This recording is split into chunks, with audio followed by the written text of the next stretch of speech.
So before I fully go into the video, I want to make sort of a disclaimer. The video is going to be about suicide rates among men and women in the Western world and the difference between the two. Now, I can imagine people saying that I'm sexist for focusing on men, or that somehow I care about men more than women because I'm focusing on men's suicide. You know, someone saying, why do you just care about men committing suicide and not women? Why don't you have a unilateral approach that's going to affect both men and women? And so here's my response to that. During, say, the 1950s, there was domestic violence affecting both men and women.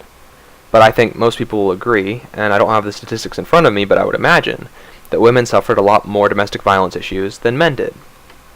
Thus, private individuals and people working for the government would be justified in trying to prevent domestic violence specifically affecting women. I think that is entirely justifiable.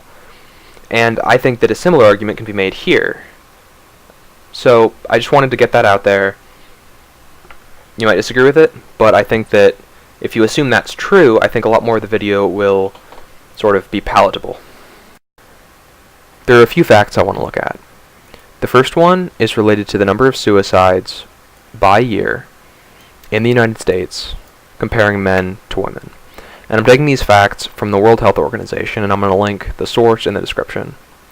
So fairly consistently, since it looks like about 1978, which is as far back as these statistics go, men have committed suicide 3 to 4 times as much as women. 3 to 4 times as much.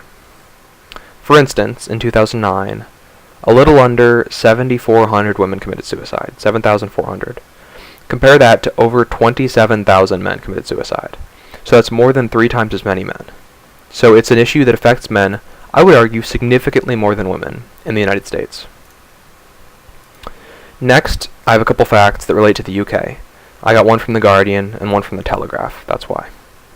So, when you compare men and women in different age groups, the highest suicide rate is among men aged 30 to 44. In addition to that, the biggest killer of young men, men 35 and under, is suicide.